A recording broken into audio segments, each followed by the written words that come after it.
Hello friends, once again you are welcome to NEET PG Live Daily. Good evening to all of you.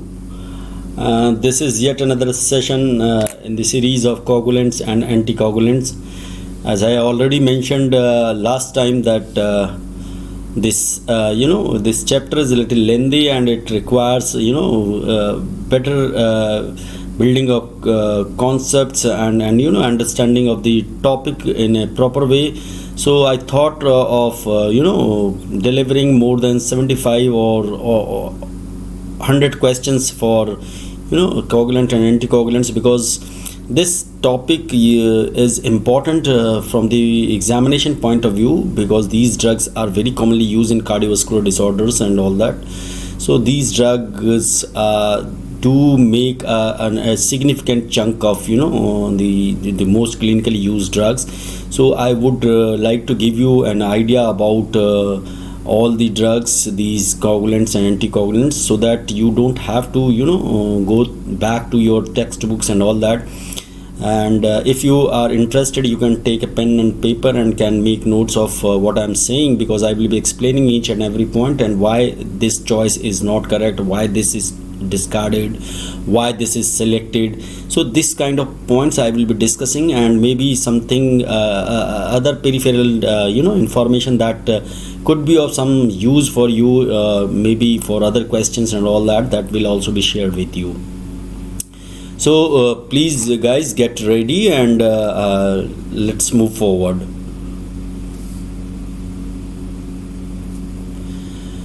For those who are attending the first time this NEET PG Live Daily, for them I would like to tell that I am Dr. Pramod Sharma and I am a clinical pharmacologist by specialty, and that is enough, I think. This is an app called Telegram app. This is just like your WhatsApp app where you share your messages and all that. So this Telegram app has the advantages, it has the major advantage of having more number of member that can join this app and can share messages across.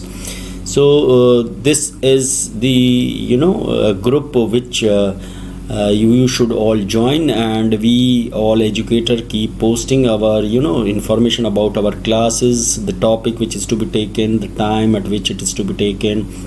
Every information is shared well in advance. Not only that, even your link of the video is also shared with you guys, and you can just by clicking that link you can go to Unacademy NEET PG channel and can watch those videos later on also. But if you click this link, it will directly take you to the at the time of when that particular lesson is to be aired, and you are ready, and once you click it, it will take you to the Unacademy NEET PG channel on the YouTube, and you can directly take a enjoy that live session. So I would request that you all guys download it, install it in your system, and ask others to do so, because the more this information is spread, better it is for you guys, because there are many who are actually preparing for PG entrance examination, so it will be useful for them. Other than that, there is an app called Unacademic Learning app, and if you are not aware of the fact that there are certain classes that are called special classes which are conducted on on this Unacademy Learning app, and this is other than what you're watching on YouTube right now. This is different from that. For this you have to download this Unacademy Learning app, and this app is can be used on both Android based smart device or the your iOS based device. So these special classes are also absolutely free without any cost, and these classes are, once you are on this platform, you will really find them. It will be a different experience, I would rather say, and you just download it, install it, and come and attend these special classes. You will find the difference, that how they are differing from YouTube NEET PG channel, and these classes, I would say that there is no change in the content, or the quality of the classes are never compromised. Let it be on special classes, plus classes, or YouTube, is NEET PG special channel on the YouTube. So this is is of prime importance that the quality of the classes should not suffer at all at any channel. So you will not find any difference in the quality of the content that is being delivered to the aspirants. But of course, the interface that you will face or you will come across on this special classes on Unacademy Learning App, that will give you a step up kind of feeling, so that I would again suggesting that you guys download it, install it. Those who do not have it, just share the link, and or you can just let them know, just you can tell them that there is some other platform where you can also enjoy free classes without paying a single penny. And but there are people, those who cannot do not want to compromise with anything. They are getting these free services, they are happy with that. I don't say they are not happy, but they need something more. They want even better than this, not in the term of quality of the classes or the content that is being delivered to the NEET PG aspirants, but he wants something different in the sense that the stuff that is or study material that is available, that should be of A grade or above par. In fact, that should means make a person well prepared or ready for to take up any entrance examination, PG entrance examination. And help is not only needed in the terms of study material and or the subject, but other than that, guidance and how to crack examinations, these suggestions, and these all are strategy forming, this strategy, etc. These are very important, and these are actually can be made available to you. But for this the Unacademy has come with a different platform, that is NEET PG Plus. That is why it is called Plus, because it has plus advantages, plus services, plus benefits. So other than these free courses that is available on YTube, YouTube, and the special classes on Unacademy Learning App, so you can if you come to this Plus, you will find it is much different from them, and has really plus advantages attached to it. You will really enjoy it, and you will find that there could be nothing better than this. But this special classes, once you attend, you will have little bit of idea about how this plus NEET PG Plus would be. So this special classes give you a little idea about this, because there are certain features of the Plus has been incorporated in special classes to give you an idea about the Plus, so that if somebody wants to shift to Plus, they can always upgrade. So this is something which is I feel that everybody should opt for. But anyways, this service is available at a subscription, and subscription based services not everybody is willing to take or buy. So those who are really interested and do not want to let any opportunity go by, so that he is not able to crack the examination. So it is meant for those who actually is keen in clearing the examination on the very first go, or do not want to waste time and all, and want each kind of support, let it be the related to the class, the knowledge concepts, this course material, and the doubt clearing, and other than the strategy, guidance, all these things. So that is available with NEET PG Plus. But as I said, this is available at a cost.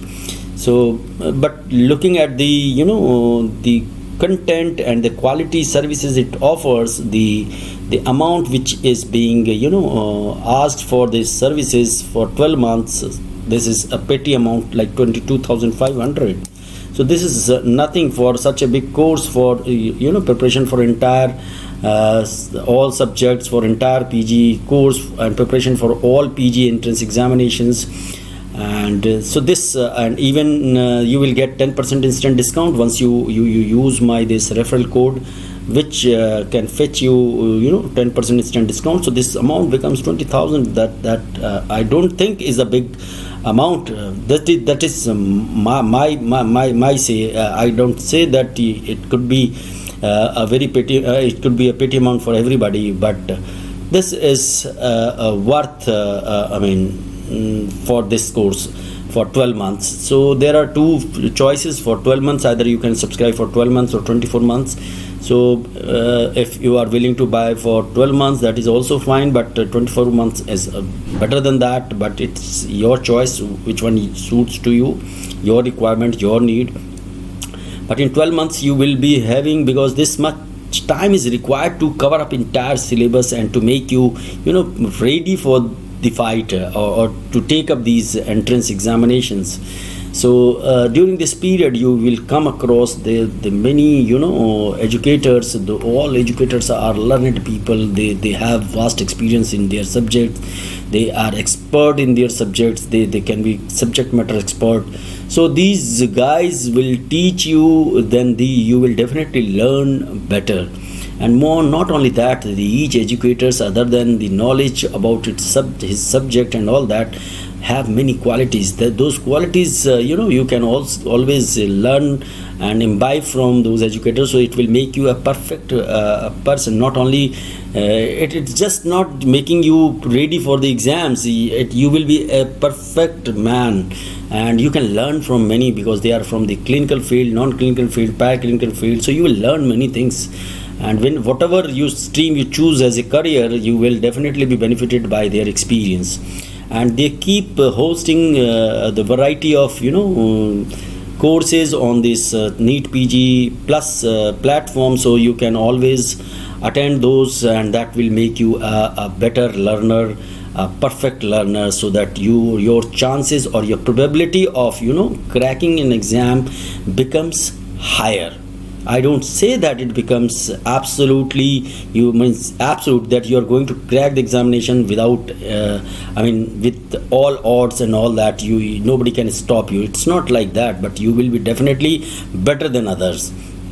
And you can, by paying little extra amount, you can extend your this subscription to 24 months. So, and you can pay as per your convenience. There are different methods for online payment and all.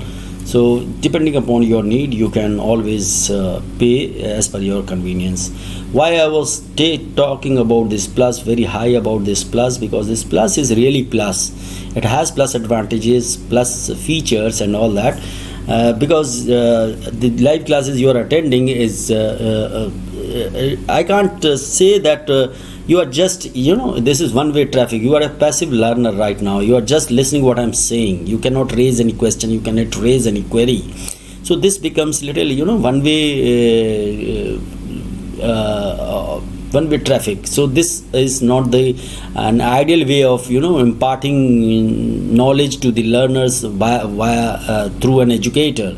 So if you attend live classes on this Unacademy platform, that first of all you come and join these special classes, you will have a different feel.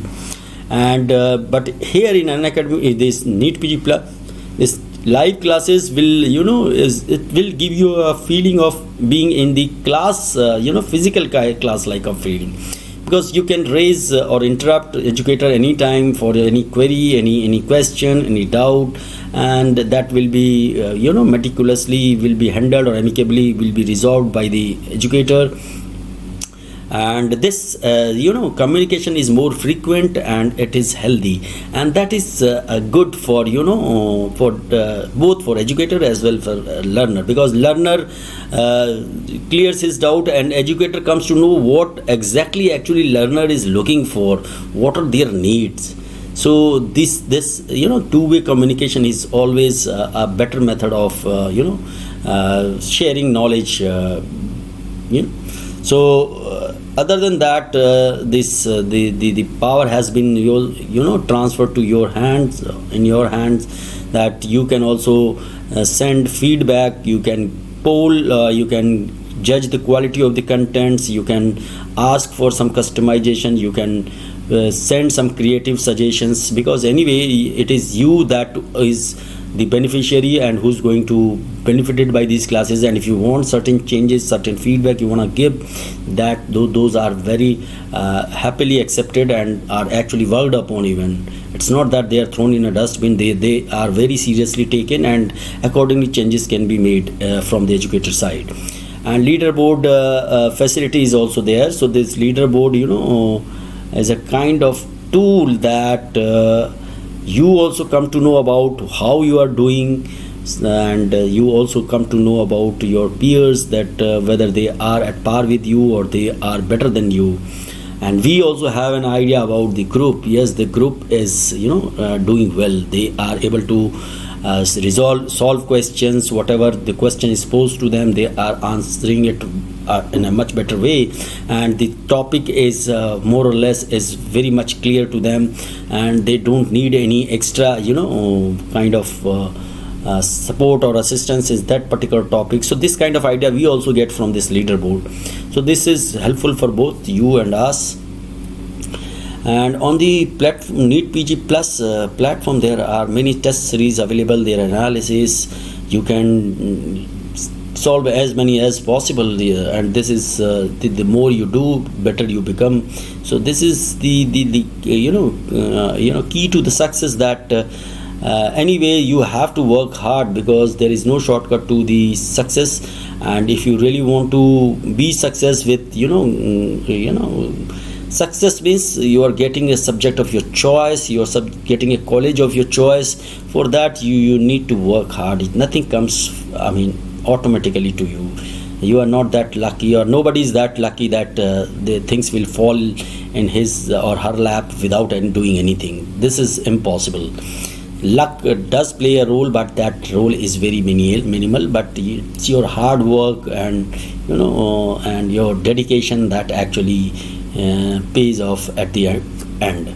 So this test series and all that. And the one good thing is about this NEET PG Plus is that live doubt clearing sessions, because as per the mandate of this NEET PG Plus, that after every 3 session you need to have dedicated doubt clearing sessions, so that if you have any doubt from the past 3 lectures or any, it's not necessarily restricted to past 3 lectures. So whatever course somebody is taking, you can have a question from anything.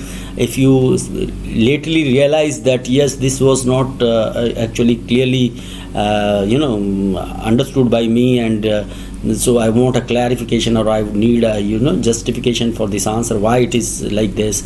So that can also be asked. So this live doubt clearing session, you are always welcome to raise your queries and all that, and that will be taken up by the educators and would try to dispel all your doubts and confusions. The good thing is that this is only one subscription that actually gives you unlimited access to everything. And moreover, the number of learners are on this platform are less. So this, you get a privileged treatment kind of thing. And because the educator knows each and everyone with name, and knows the plus and negative points of each and every learner, and can work especially on those aspects to make a learner better, or can bring them at par with his or her peers. So this is the purpose of this Unacademy. And moreover, this good better offering of this NEET PG Plus is that offline access. You can have offline access of each and everything. You can download each and everything, whatever you like, 24/7 into 365 days. So this is something which makes this NEET PG Plus a really plus service. This is plus PLUSH plus PLUSH plus also. So it gives you a plush feeling, So let us move to the topic proper. We have already covered 50 odd questions in the past 2 sessions, that session 1, session 2 on coagulant and anticoagulant drugs. This is the concluding session on this topic proper. And today I will also be taking up 25 questions, and will explain each and everything. And you can keep pen and paper ready if you feel that you should also wants to assess yourself whether how many question you could answer right. That can also be done, and you can write a note. If I explain something, you can just make a note of it, and then it will be easier, because those whatever I discuss that may be related not only to question, but some peripheral information that might help in other questions, solving other questions related to, not at all related to this. So please keep noting things.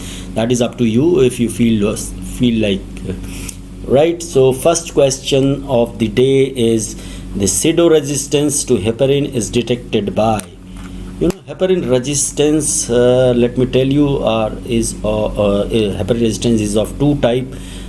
Could be pseudo resistance and the true resistance. So pseudo resistance is detected by concomitant measurement of APTT and anti-factor Xa level, or we can say that pseudo resistance is there if the PTT is shorter than the control value prior to initiating the heparin therapy. ठीक है ना?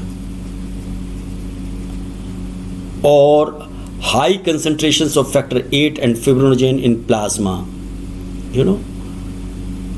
or all. As I said, that this all is always considered as the best choice to answer, and many times as I keep saying that more than 50% of time this choice is correct, because after analysis of so many thousands of lakhs of questions, the conclusion has been drawn that the all of the above question the choice is right more than 50% of time. So but if you fall in that less than 50% of time slot, then only God can help you. But let me tell you that concomitant measurement of APTT and anti-factor Xa level, it is required. Yes, then only you can differentiate between true resistance and pseudo resistance. I will tell you little detail about it if the next question is also related to pseudo resistance something, so I can explain there. Actually, if I explain there, that then the whole the enthusiasm will fade off. And if the APTT is shorter than the control value prior to initiating heparin therapy, is that also is responsible, important in detection of pseudo resistance? Or the first choice, the concomitant measurement of APTT and anti-factor Xa level is also important in detecting pseudo resistance? Or high concentration of factor 8 and fibrinogen, do they have any role to play in pseudo resistance to heparin? Or all of the above could be the answers.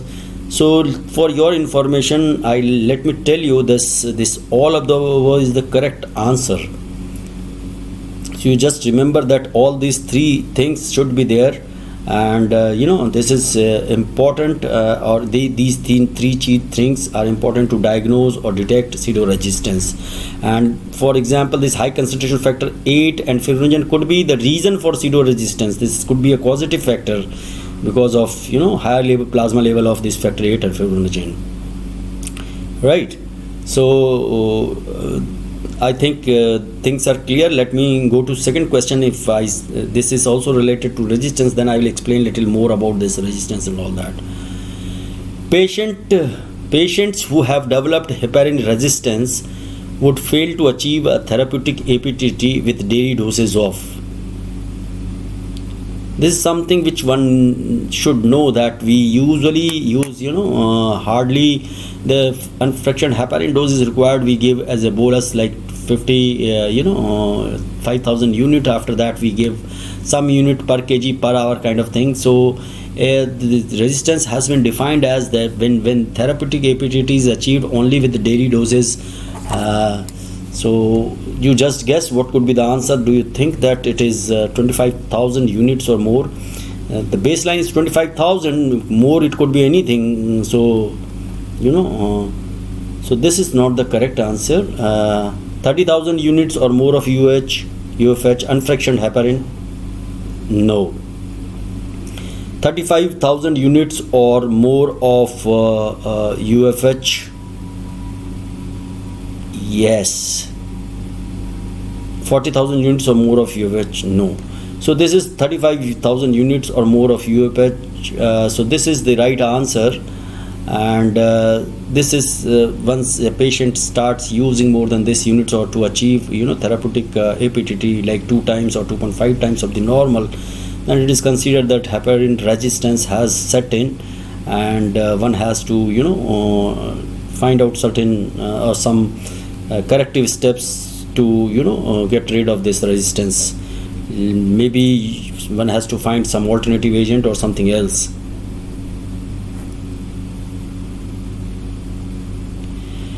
Yeah, in true heparin resistance, now I will make things clear about pseudo resistance also. In true heparin resistance, heparin does not require dose adjustments. Heparin dose needs to be adjusted. Subtherapeutic level of anti-factor 10A but not APTT. High plasma levels of antibodies against fibrinogen. So what could be the right answer here? There is no answer like all of the above. You need to find out one, and I will explain others. So what do you think? What could be the right answer? This is even if you do not know anything about, by using simple common sense you can find out if there is heparin resistance.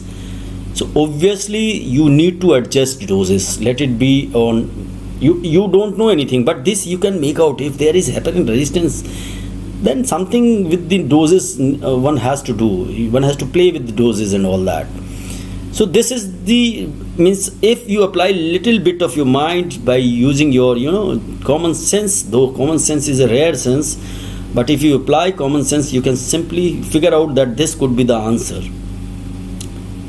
Now, the heparin does not require dose adjustment is an absurd choice, because if there is resistance, then you have to increase the doses or change you have to manipulate doses to get the desired therapeutic effect. The subtherapeutic level of anti-factor 10A but not APTT. That is why in pseudo resistance I said you need to measure both APTT and anti-factor 10A. What happens many times, APTT is on the lower side, but anti-factor 10 is okay, that is in therapeutic range. This is called pseudo resistance. But when both are down, this is called true resistance. Now things are clear. What is the difference between true resistance and pseudo resistance? Because in pseudo resistance, APTT is on the lower side. That is why you are thinking that we need to bring it back to the therapeutic level. But if you do anti-factor 10A, if you are suspecting pseudo resistance, then you will find that anti-factor 10 is all right. Okay, that is well within the therapeutic range. So you can make out that is a pseudo resistance. But if both are low, it means there is really true heparin resistance, and this could also be due to that there was the causative factor was high fibrinogen level and all that, but here factor 8 and fibrinogen, but here high plasma level of antibodies against fibrinogen. No, this is not correct. Here there is high plasma level of certain proteins. High plasma levels of proteins, that those which actually compete with antithrombin 3 for binding to heparin.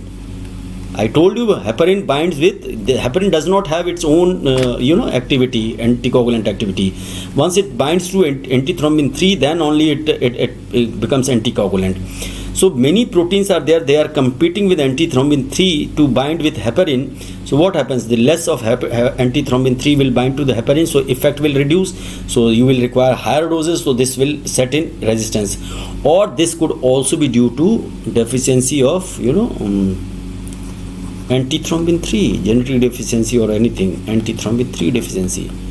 Because if that is not there, it will require very high doses. But in, I think, heterozygous deficiency, there is no much of difference, but there is homozygous absolute deficiency, then there will heparin will not show its anticoagulant effect, or it will be very minimal. So now it is clear what is pseudo resistance, what is true heparin resistance. What I am saying, this heparin you will use every day, because heparin is so commonly used in clinical practice. Have you ever seen its vial? How does it looks like? The heparin vial is there. It is transparent liquid actually. Whenever you go to ward, and if you have opportunity to see this, keep an eye on these whatever there is in the emergency tray or other on the patient bedside. So you should always pick up those drugs and always try to see, make it a habit, because this makes you a perfect learner. Now we move to the fourth question, that enoxaparin produces because this enoxaparin is a low molecular weight heparin.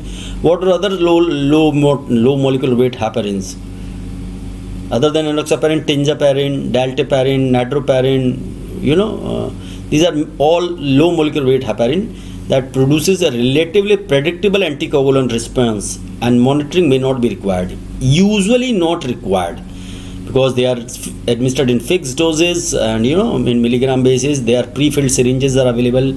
It's usually given twice daily. But in certain situations, please remember, there is nothing absolute in medical science. There is nothing absolute.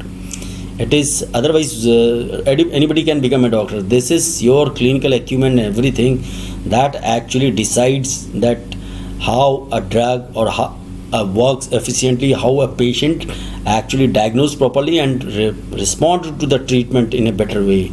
So there comes the role of the knowledge of the doctor. So there are actually these drugs are considered safer than the heparin, and their monitoring is usually not required, but it may be prudent to monitor. I use word prudent. If you are really intelligent and have conservative, many times you have to be conservative. You can't be so aggressive. So it should be a choice. You should make a choice to monitor it in certain situations, like in renal impairment, or in adult patient with body weight less than 60 kg, or otherwise normal elderly, or all. What could be the answer that you need to tell me? If you remember, yesterday I discussed about low molecular weight heparins, then you can make out the answer if you remember that.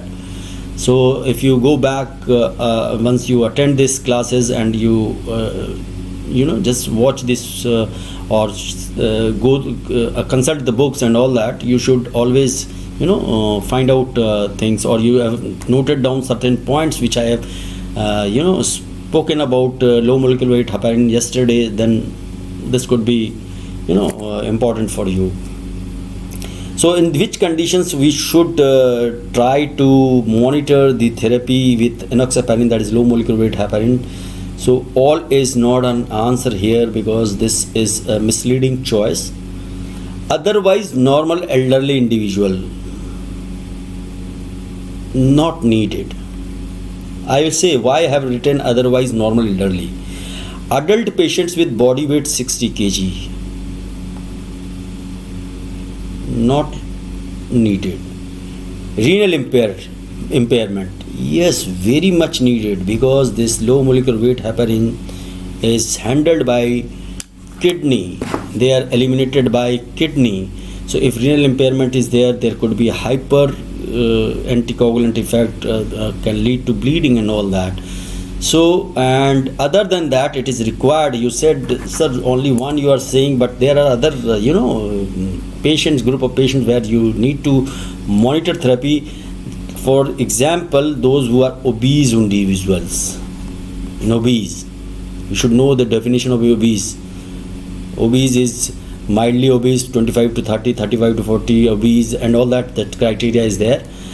Otherwise normal elderly, actually in elderly usually there is renal function declines physiologically, but otherwise normal elderly means absolutely fine, not needed, unless until he has renal impairment because of the age and all that, manifested in tests and all that.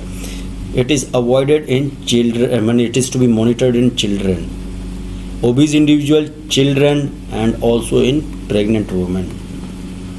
Because in pregnant women we cannot use oral anticoagulant, we usually use this injectable like heparin, LMWH, all that. So these group of individuals like renal impairment, obese individuals, children and pregnant women, they should all are to be monitored. They all are to be monitored through this APTT, this monitoring test.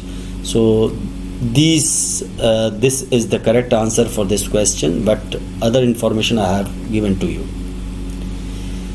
Fondaparinux sodium acts by inhibiting active factor 10A to produce anticoagulant effect. Obviously, it produces specifically target factor 10A has very little effect on thrombin, this factor 2A. So this should be administered intramuscularly once a day.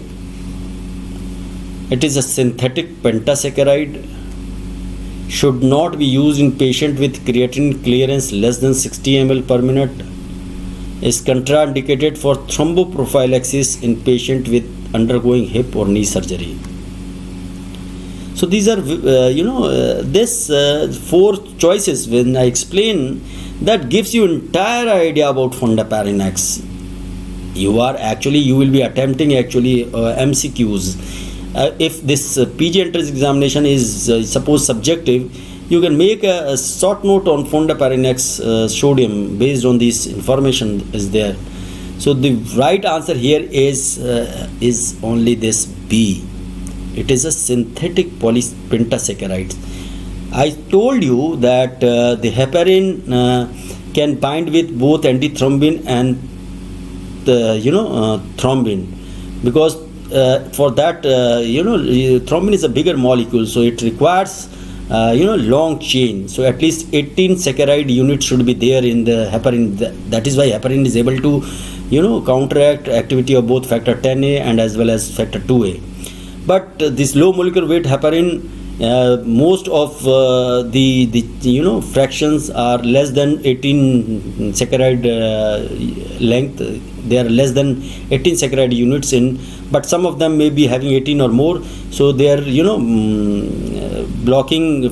inhibiting factor 2A and factor 10A is always in the ratio of 1:2 or 1:3, because they inhibit more factor 10A.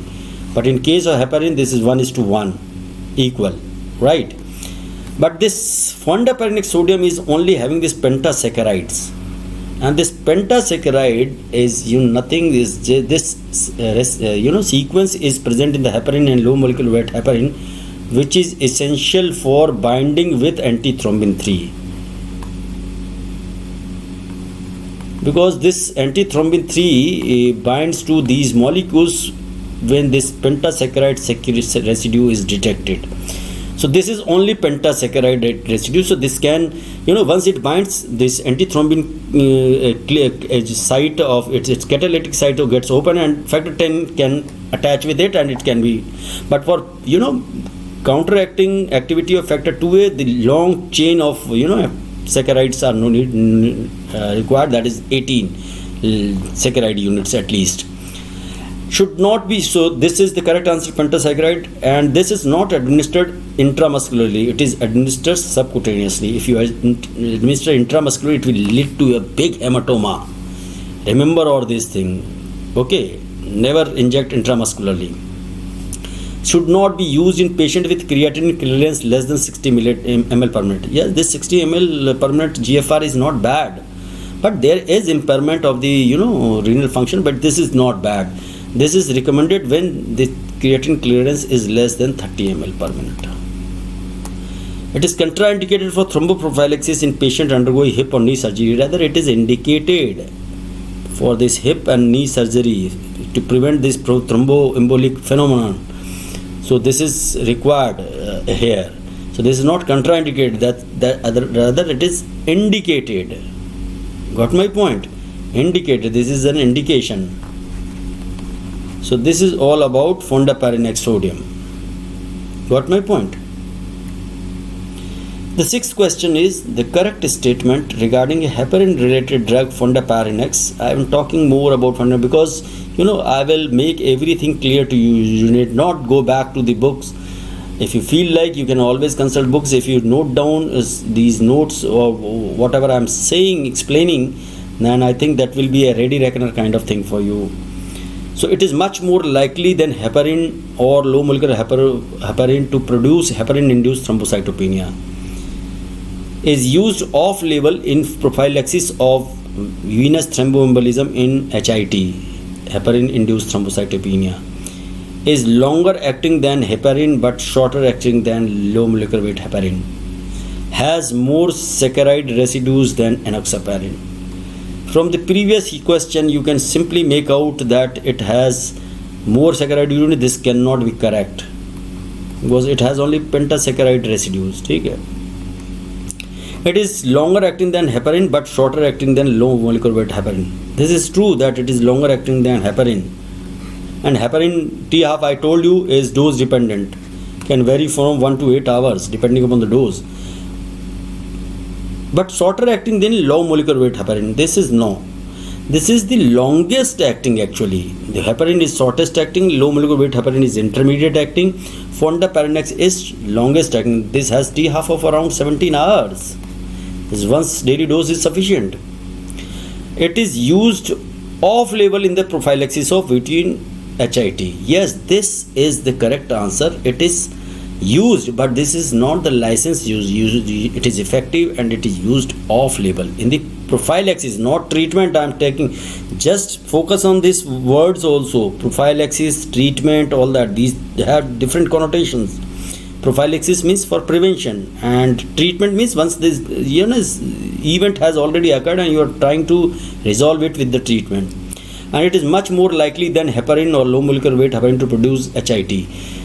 To clarify you, the heparin has highest tendency or highest propensity to cause HIT, followed by low molecular weight heparin, much lower, and fondaparinux sodium is said that it is safe in this regard. This does not cause, or there will be very negligible risk, or may not cause at all the HIT. Right, that is why it is the basis for its use in prophylaxis in patient of VTE in prophylaxis of VTE in HIT, off-label use. Life-threatening hemorrhage with heparin can rapidly be reversed by the intravenous infusion of protamine sulfate. Yesterday I was talking, or in the last class I was talking that protamine sulfate is an antidote for heparin, and that is why heparin is still considered as a drug where cardiopulmonary bypass is required. So because we have antidote available, even if there is increased anticoagulant activity because of the excess doses of heparin and all that can be inactivated immediately with protamine sulfate and all that. So this question is about the protamine sulfate. So protamine sulfate is given as intravenous infusion, and one should be careful that it should be given slowly. Maximum you can give 50 milligram over 10 minutes. This is the speed. It is a mixture of acidic polypeptides. It's isolated from salmon sperm. It may have procoagulant effect of its own. Also reverses toxicity with fondaparinux sodium. So one should be very clear that the answer is B. It is derived from or isolated from the salmon sperm, which is a fish actually. This is a fish of cold water which actually survives in sub-zero temperature, and this fish is very rich source of omega-3 arachidonic omega-3 fatty acids, right? And if you look at this, is a mixture of acidic polypeptide. This is a mixture of basic polypeptides. Remember this. It may have procoagulant effect of its own. No, it can also have anticoagulant effect of its own. So one should be very careful, because it can, if you give it very fast, it can have anticoagulant, because it interferes with platelets, and fibrinogen and other plasma proteins. So it can also have its own anticoagulant actions. And it also reverses toxicity with fondaparinux sodium. No, it reverses the activity of heparin to some extent, low molecular weight heparin, and not at all of fondaparinux sodium. So it is ineffective in fondaparinux sodium toxicity. So this could be an antidote in low molecular weight heparin, but with lesser efficacy, right? Let us move to this next question.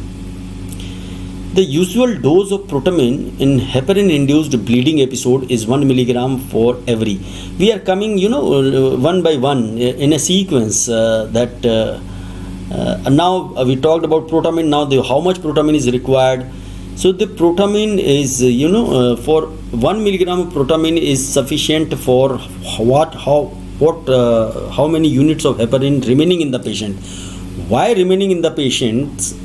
Suppose you have injected, given a bolus dose of 5000 unit, and after that you are running, 1 unit per kg body weight per hour, suppose, kind of thing. And it is treatment started from 10 o'clock in the morning, and you noticed the bleeding episodes at 4 o'clock in the evening. So almost 6 hours has elapsed, and during 6 hours you can find out how much in heparin has been introduced to the body. But lot of heparin has also been removed by reticuloendothelial system or intact as through the kidney. So there are nomogram, means there is a guide is there to find out that at what time, what interval, how much heparin will be existing in the body at that point of time when you are going to inject this antidote. But we know that 1 milligram is sufficient. When you have calculated that, suppose 3700 units are left in the body and they are there at that point of time, so you will not need that, means 1 milligram, if you know that 1 milligram is sufficient for how much. So is it for 150 units of heparin remaining? No. 50 units? No. 75 units? No. This for 1 milligram is sufficient for counteracting the activity of the 100 units of heparin. So you can calculate that how much heparin is left in the body. There are different methods of detecting this, and accordingly you can inject doses, right? So this is how heparin toxicity is tackled, or heparin induced serious bleeds are tackled. Characteristic feature of heparin induced thrombocytopenia. You should know how this heparin induced thrombocytopenia affect, who are more susceptible, what and everything. So men are twice as likely as women to develop HIT. Please listen carefully. Men are twice as likely as women to develop HIT. More common in medical patients than the surgical patients. Occurs rarely with fondaparinux. Defined as platelet count less than 100,000 per ml, or 25% decrease from the pre-treatment value. Either the absolute platelet count less than 1 lakh per ml, or 25% decrease from the pre-treatment value. So if you remember my last class, I said that it should be less than, absolute count should be less than 150,000 per ml, or 50% reduction from the baseline value or pre-treatment value. So this choice is out. Men are twice as likely as women to develop HIT. No, these are women who are more likely to develop HIT. More common in medical patients than the surgical patients. No, surgical patients have more incidence of this HIT than the medical patients. Occurs rarely with fondaparinux sodium, and I said that this HIT is because of the antibodies formed against platelet factor 4, and that forms complex with the heparin, and there is procoagulant kind of state is set, and that may lead to venous thrombosis, even arterial thrombosis, MI, and etc. Stroke have also occurred. So this is occurs rarely with fondaparinux. May occur with low molecular weight heparin, but less, and rarely, very rarely, very remote possibility with fondaparinux sodium. Got it? The toxicity related to the use of heparin is we are talking about adverse effects. Though if you talk about anticoagulant adverse effect, the most common toxicity is always bleeding, because these are extension of pharmacological effect, and they are categorized under type A adverse drug reactions, that is augmented type. You have adverse effects like type A, type B is bizarre, type C is this chronic toxicity, type D is delayed toxicity, type E is end of dose, type F is failure of therapy. So these categories have been made to classify these toxicities. So with if you see, the common abnormality is that all, what do you feel is all could be the answer? Everywhere all does not work. Hyperkalemia, no, because heparin leads to mineralocorticoid deficiency.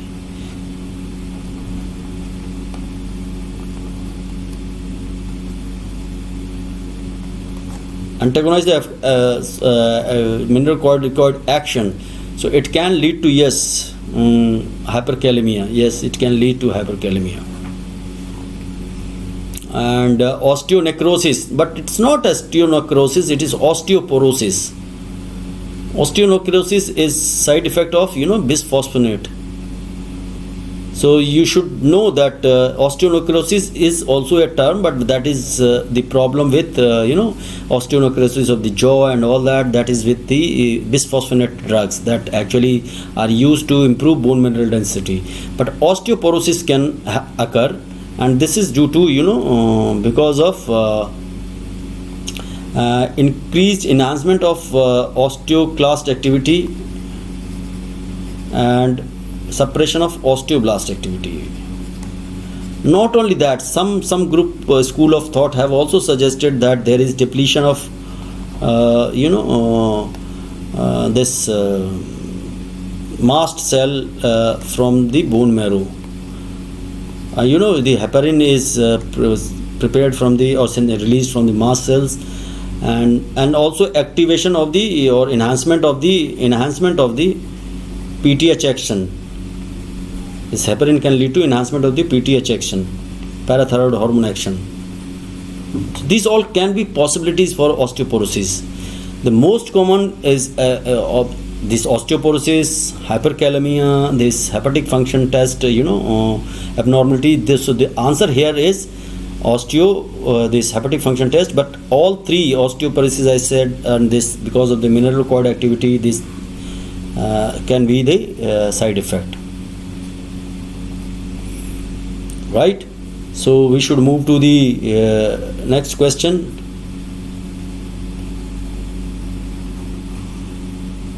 It should look clean actually.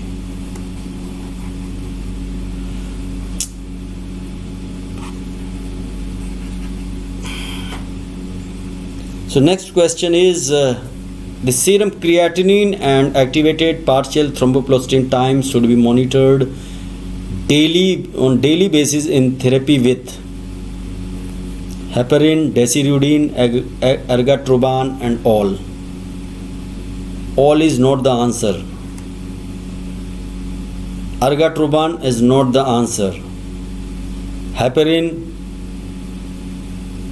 not the answer. APTT is measured, but serum creatinine is not required. But here you need to measure both, because heparin is intact, very small amount is excreted intact by the kidney, rest is metabolized by reticular endothelial system. Desirudin is injectable direct thrombin inhibitor. This is eliminated by the kidney. Not only this, desirudin, lepirudin, both require APTT and serum creatinine monitoring daily. These are direct thrombin inhibitors, injectable.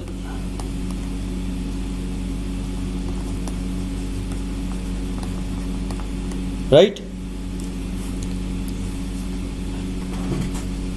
An alternative anticoagulant agent to heparin in patients undergoing coronary angioplasty or cardiopulmonary bypass surgery. I said that heparin is still the drug of choice because we have antidote against it. But if any alternative agent one has to use, what you should use? Dabigatran, desirudin, bivalirudin, rivaroxaban. Dabigatran, no. Desirudin, no. Rivaroxaban, no. Bivalirudin. It is said that bivalirudin is short acting. Half-life is I think 25 minutes, and it is a drug which actually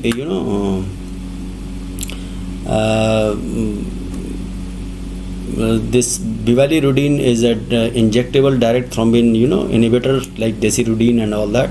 So this can be used if as an alternative, but of course always heparin is preferred, but this could be a possibility to be used in such condition. A direct oral thrombin inhibitor. I said injectable oral direct thrombin inhibitor. We have oral thrombin inhibitors also, direct oral thrombin inhibitor, that is converted into active form by plasma esterases. So which one is that which is converted into active form by plasma esterases?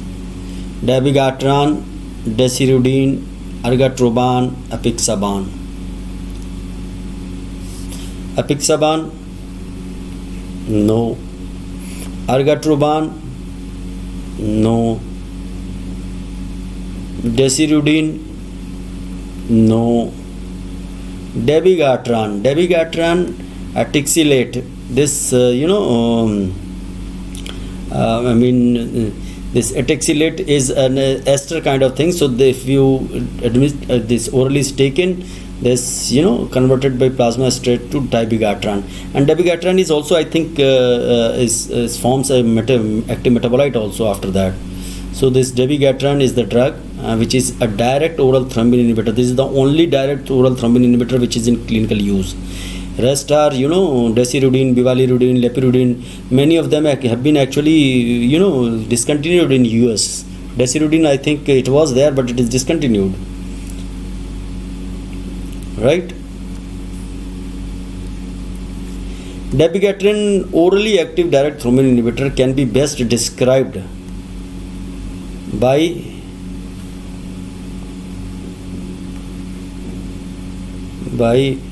its poor oral bioavailability.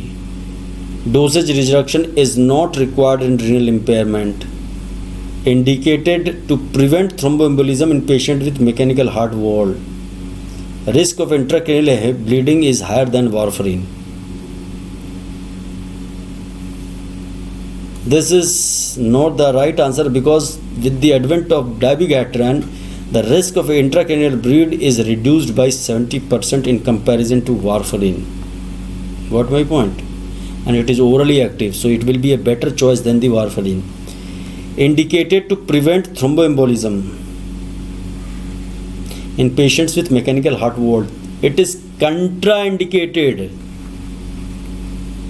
because the patient with mechanical heart wall can lead to thromboembolic phenomenon in this patient. It cannot prevent thromboembolic phenomenon, and even with mechanical heart wall, it can lead to even strokes and MI also. So it is not used to contraindicated to prevent thromboembolism in patient with mechanical heart walls. Dosage reduction is required in renal impairment. Not required. Rather, it is required in renal impairment, because this is also eliminated by the kidney. Remember, most of the drugs are eliminated by the kidney. Heparin chhod do. I think argatroban is one this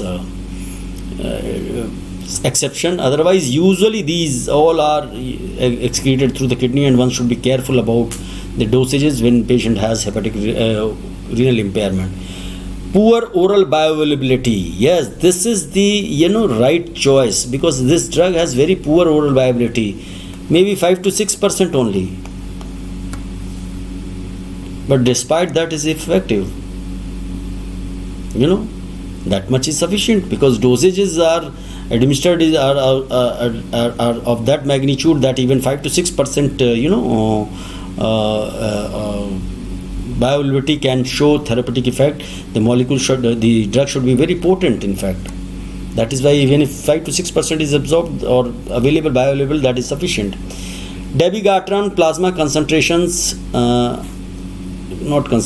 concentrations अगर है तो are decreased by verapamil, quinidine, St. John wort, clarithromycin. You should be knowing this, that this dabigatran is a substrate for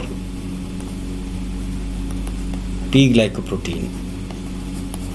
And P glycoprotein is induced by or inhibited by all those drugs which actually also inhibit or induce, usually not absolute, I'm talking, there is nothing absolute, CYP3A4. So if you remember, I have discussed about this P glycoprotein and all that. So if you see that if this plasma concentration is decreased, because that is why it has poor Boral bioavailability, because of PGP it was being fluxed out. So if verapamil you use, that will inhibit P glycoprotein, so concentration will increase. Quinidine also is an inhibitor of P glycoprotein, concentration will increase. Clarithromycin is also an inhibitor of P glycoprotein increase. Other than that, you have many drugs, dronedarone, that also a P glycoprotein inhibitor, cyclosporin. But this St. John Wort's Hypericum perforatum, this is very famous or popular in European countries, and it is used in depression. And it is very potent, inducer of P glycoprotein and CYP3A4. So inducer of P glycoprotein means it will act more. This is this is inhibitor of P glycoprotein. These are all inhibitor. This is the inducer. So this actually will decrease, because it will leads to increased activity of P glycoprotein. So that will throw more and more P glycoprotein outside the GIT. So there will be less, even viability will be further reduced. So it will lead to further decrease in the plasma concentration, right? So this, if you use St. John Wort or any other enzyme inducer like rifampicin, also can reduce the plasma concentration. Even phenytoin can reduce the plasma concentration of this dabigatran, right? Which of the following factor 10 inhibitor is substrate for P glycoprotein? You saw dabigatran. Here, which one is the substrate for P glycoprotein? Apixaban? No. Rivaroxaban? No. Endoxaban? No. Edoxaban? Yes, all are substrate for these. All are orally active. Actually, these are all orally active factor 10A inhibitors. They block only activity of factor 10A. Other factor 10A inhibitors are fondaparinux, sodium, low molecular weight heparins, right? But these all blocks, they are all substrate for P glycoprotein. So as I said, the drugs which can interfere with the activity of glycoprotein, either inhibit it or induce it, can have bearing on the plasma concentration or activity of these drugs.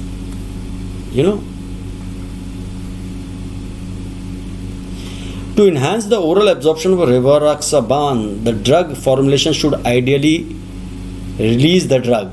Any formulation of this rivaroxaban should ideally release the drug where to enhance the oral absorption?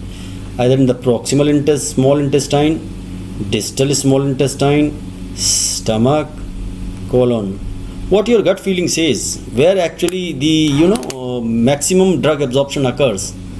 It is usually in the small intestine. Some drug are mainly in the duodenum or jejunum, some may be in the ileum, but usually in the small intestine. Stomach is a very poor site for absorption of the drug, but in this case it has been seen that in rivaroxaban case, it is the drugs should be released in stomach for better oral absorption increased oral absorption of the drug. This is quite surprising, but it is there. So this is a unique kind of thing, and this could be a question. So please remember this. The usual dose of apixaban is to be reduced from 5 mg twice daily to 2.5 mg twice daily in a patient who means the dose is reduced by 50%. So in a group of patients who actually fulfill certain criteria are actually needs to be put on lower doses, because there are higher risk of life-threatening or serious bleeding. So who are those patients actually who require this modification? Are these patients more than 60 years of age, or patients who are weighing more than or equal to 80 kg of weight, or those who have serum creatine value more than or equal to 1.5 milligram percent, or those who need crushed tablet delivered through nasogastric tube instead of intact tablet? What any guesses? What your gut feeling says? I think D should be the answer. You must be thinking about that. If I'm just presuming that you must all be thinking about the choice D. But let me clarify you, this is not the right answer. This can be delivered through this route. Those who cannot take orally, you can crush it and can deliver it through nasogastric tube. Not a problem. It is the oral absorption and everything is fine. No difference. The patient with serum creatine value more than 1.5 milligram. I said that most of the drugs are eliminated by the kidney, so one should be very little cautioned about dosages modification or manipulation of the dosage if patient has renal impairment. So this is the right answer. Yes, there are reasons where you have to reduce these doses. If patient is more than 80 years of age, or one who is less than 60 kg of weight less than 60 kg weight, this makes sense. Person more than 80 years must be having renal dysfunction because with age related decline in functions. Yes, those with less body weight, then those may be even considered as according to his body weight may be considered as high. So this actually makes sense. And I made it clear to you that barring one or two drugs, most of the drugs are excreted through the kidney. So any dysfunction of the renal tissue can lead to improper or inadequate excretion of the drug, and that may lead to toxicity in terms of bleeding.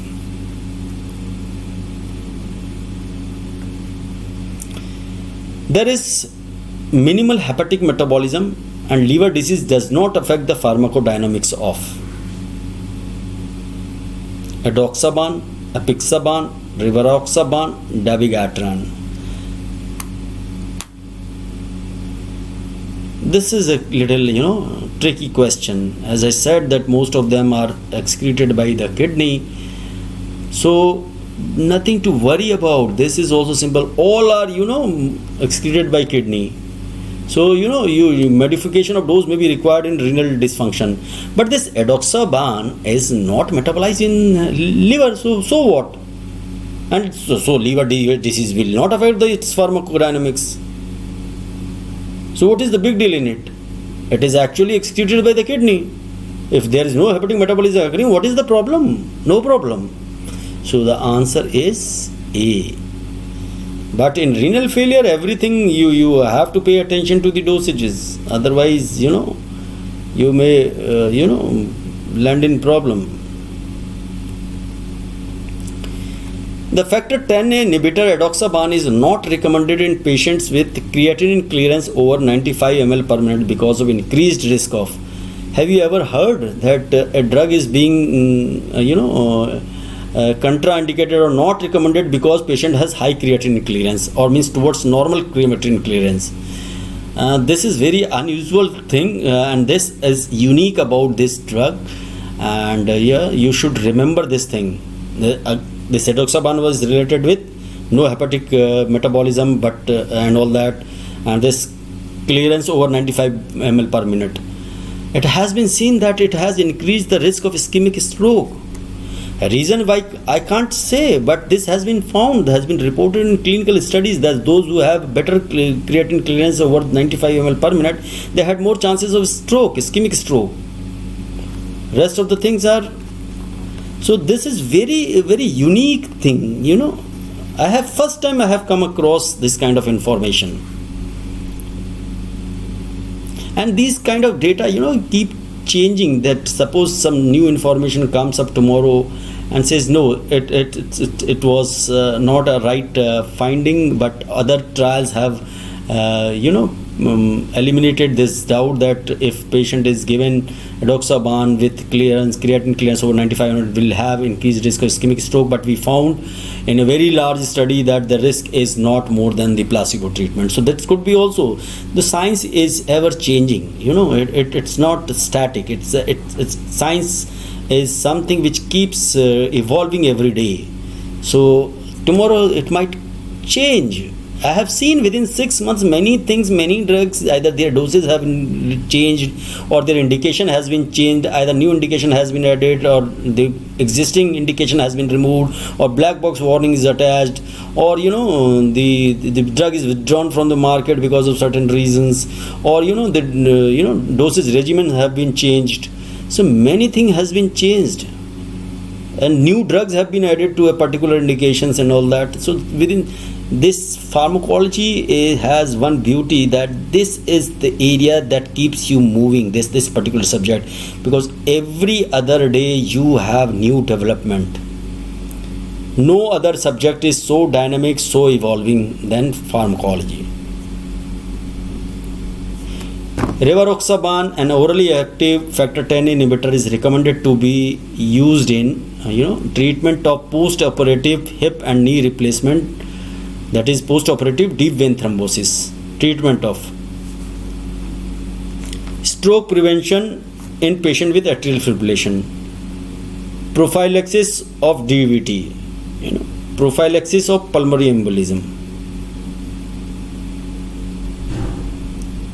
So what is the right answer? If you look at the first question, treatment of post-operative hip and knee replacement DVT, it is used in hip and knee replacement, but not for the treatment of the DVT, established DVT. It is for prevention, prophylaxis. But it is used for the stroke prevention in patient with atrial fibrillation. Here its role is in prevention. Here also is in prevention. But here two conditions, DVT and pulmonary embolism, they are used in the initial treatment. They are not for prevention, because the DVT and pulmonary embolism has already developed. So you can use it as a treatment, therapeutic treatment, initial treatment of these conditions. So these are for treatment of deep vein thrombosis and treatment of pulmonary embolism. But these are for this is for prevention of patient with stroke prevention in patient with atrial fibrillation, and post-operative DVT prevention in patient with hip and knee replacement.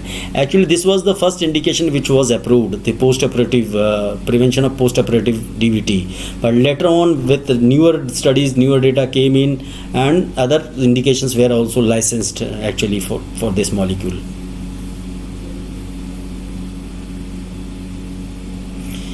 The prominent adverse effect feature of rivaroxaban that makes it different from the other oral anticoagulants like warfarin.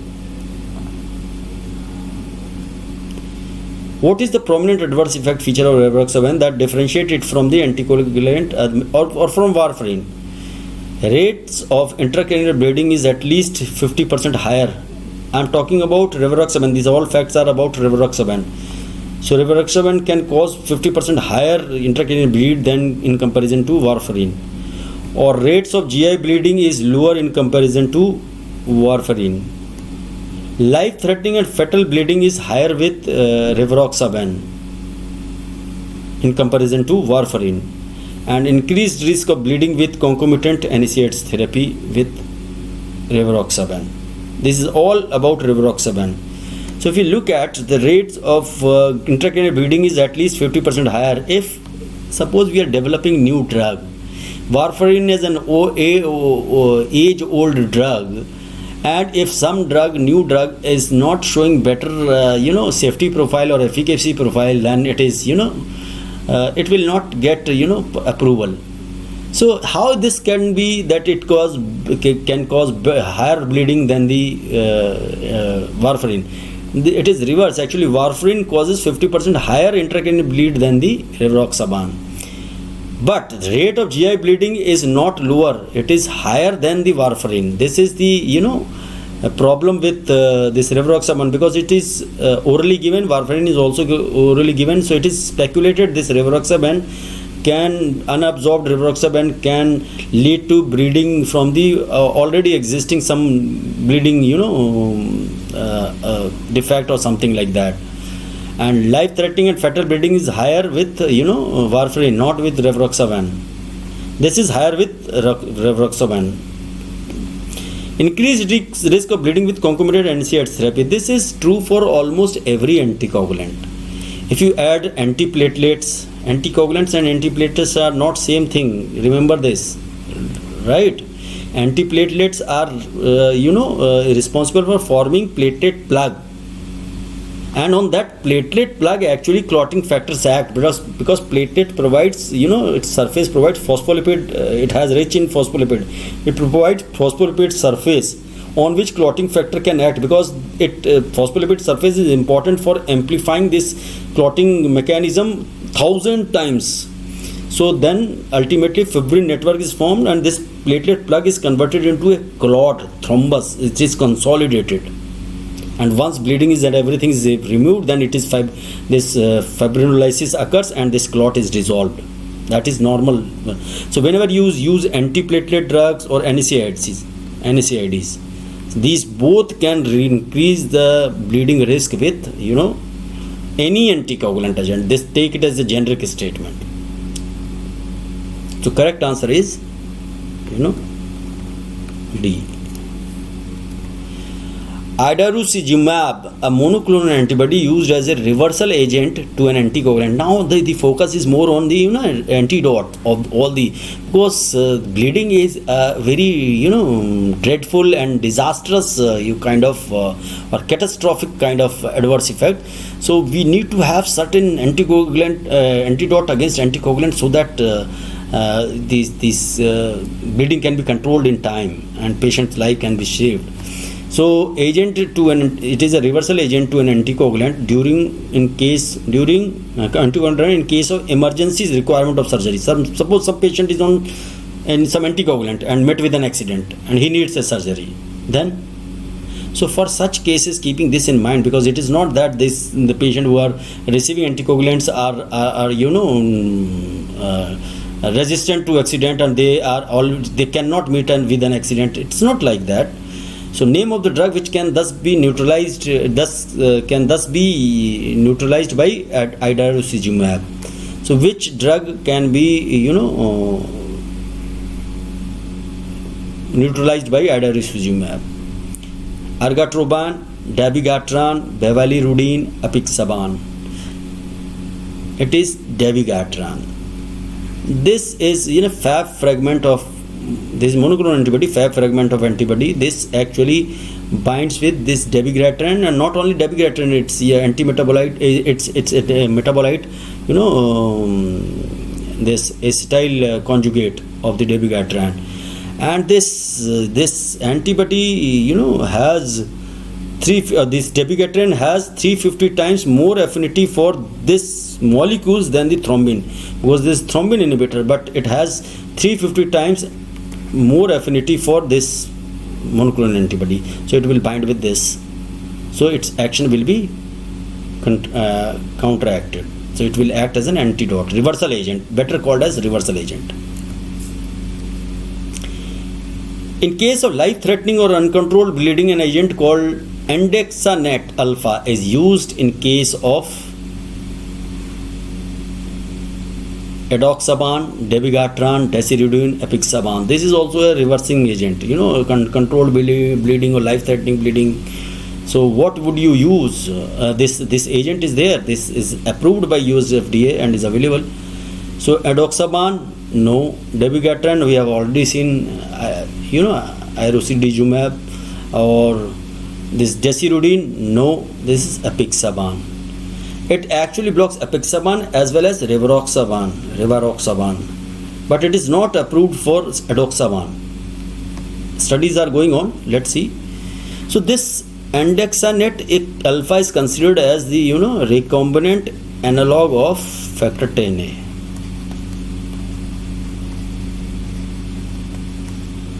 Active factor 10A. So what happens, this actually binds with factor 10a.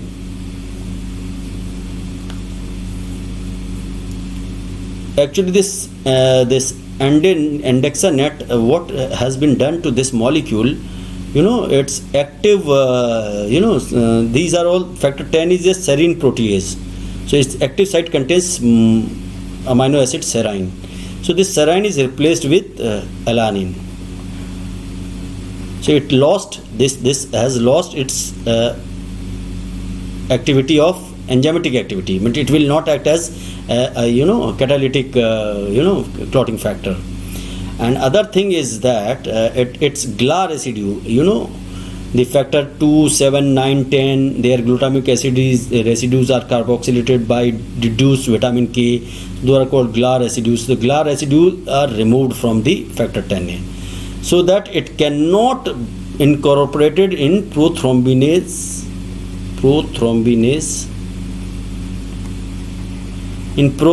complex. What is prothrombinase? Prothrombin is nothing but it is the combination of prothrombin, which is an enzyme, this is a serine protease, plus factor 5. Factor 5 is not, it has no enzymatic activity, it is just a protein cofactor. So this actually, prothrombin requires this factor 5 to convert prothrombin to thrombin, and this is called prothrombinase complex, prothrombin plus factor 5. So this is how it works.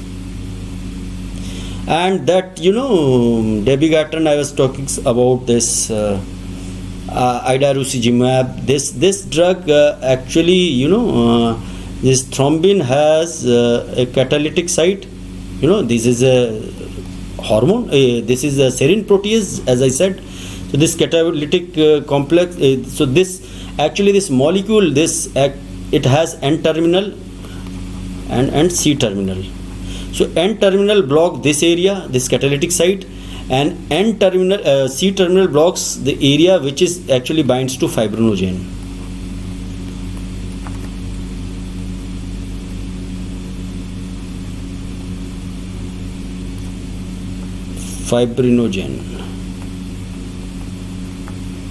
So this is how it works. It is a chain that actually peptide, and this actually the N terminal blocks its catalytic site of the thrombin, and this is a fibrinogen bind of the, and both this free circulating thrombin as well as clot bound, free circulating and clot bound thrombin.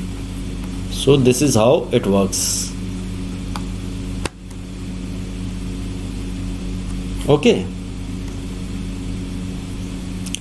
A drug approved for treatment of acute venous thromboembolism after at least 5 to 10 days of parenteral anticoagulation with heparin, low molecular weight heparin or fondaparinux sodium is given. Then only you can use it.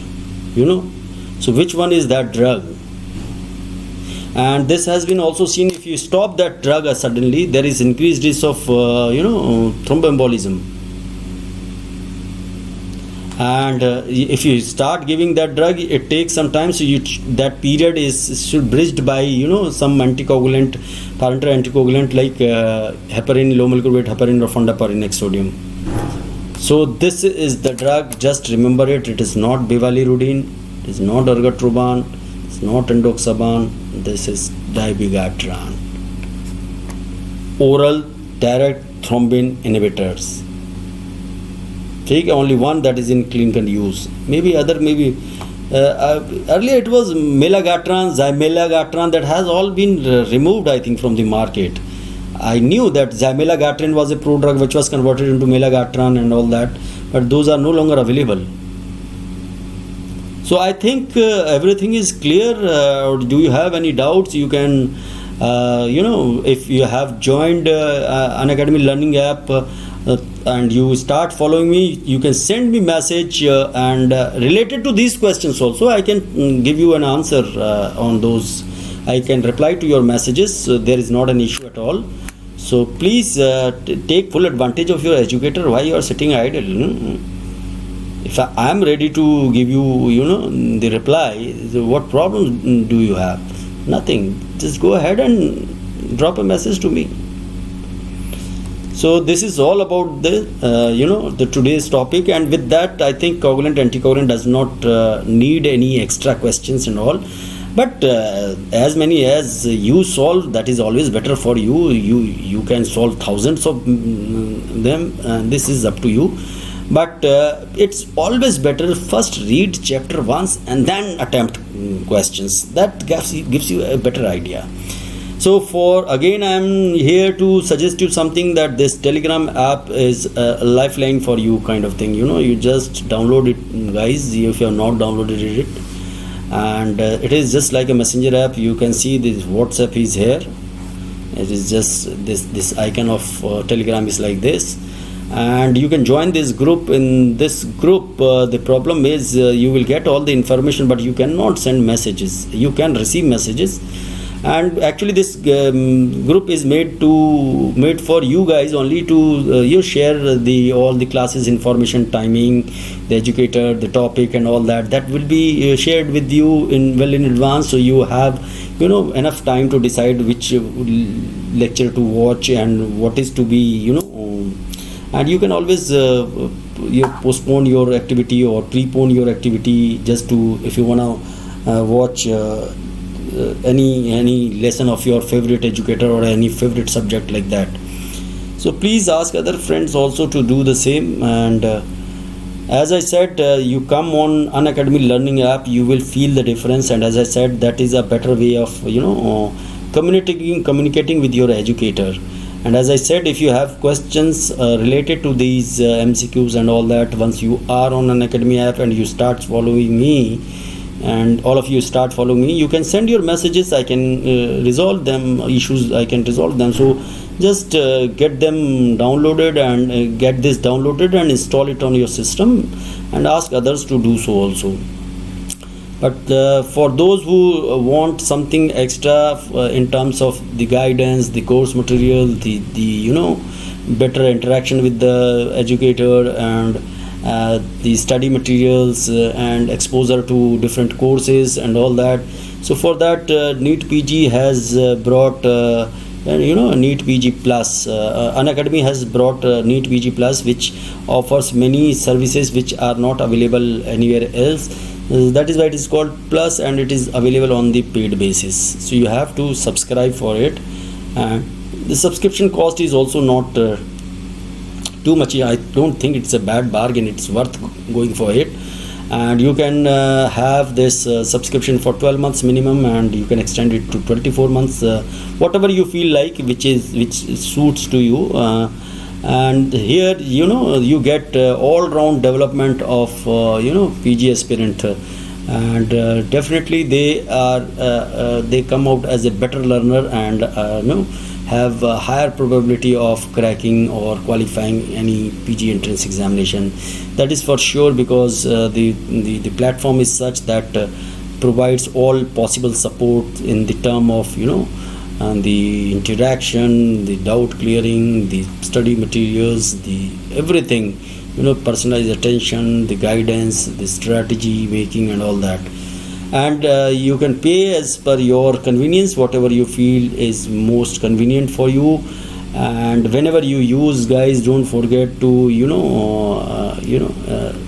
my referral code, because this will actually this also gives us some sort of moral boost, or moral support. So please, if you are willing to come on this NEET PG Plus platform, do recommend or use my referral code.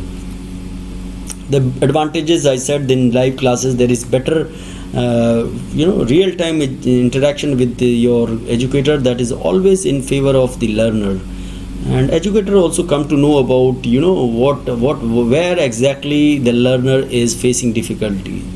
So that is how and there is always an opportunity for the students on this NEET PG Plus, because the number of students are less, to they can can ask question while class is going on. During the live class, they can raise issues, questions, can ask clarification about any doubts and all that. So that is always taken care of, because the number of students are less, so the educator can give personalized or individualized attention to the each and every learner. So this is an advantage. The live post and leaderboard, I have already discussed that how does it affects your idea of preparing for the PG entrance, because you come to know about your performance, and not only yours, you come to know about your peers. So that makes you that brings you on the right track, that when you feel that my peers are doing well, I am nowhere in the list, that makes you feel little disappointed, and you start studying. So that is always in your favor. And the polls and all these facilities are also available. And not only that, there are enough content is available on NEET PG Plus, so you can always use that study material for your PG entrance examination. You have live doubt clearing sessions as per the mandate of this NEET PG Plus, that after every 3 class you have to go through this live doubt clearing sessions. And the learner, those who are hungry for the information, knowledge, those guys will definitely come up with their doubts. They seek so many clarifications from the educators. So that is always a good way of imparting information to the learners. It is always the duty of moral duty of an educator to satisfy his learners to the maximum, or to their satisfaction, that yes, and there should not be no question left unanswered. And maybe it's not necessarily you can answer each and everything right on the spot. Many a time you have to come back again, and you can clear it, that there's no harm in that. And as I said, that offline contents are as a big plus advantage here. You can download everything and you can use them offline and everything. This is a one subscription with unlimited access to each and everything. And so guys, on NEET PG, this is time to end this session of the NEET PG on YouTube. But those who are actually watching, they have already subscribed, but you can share this link to others also, so that they can also subscribe. Let it be, it should be viral, because Unacademy is doing a very noble work, because it is providing this education free of cost to the most of the students across the country. And if you can spread this information to other, if somebody comes to know through you, this is a kind of a good work you are doing. Actually, you are adding one good work or good deed to your in your account. This will pay you later on actually. So if you have liked my question, if you liked my this session, you please give a thumbs up and share it with others, and if possible you just download these notes and all that for your quick revision and all that. So with this, I think I have nothing more to share, and it is time to say goodbye. Thanks for watching. Namaskar.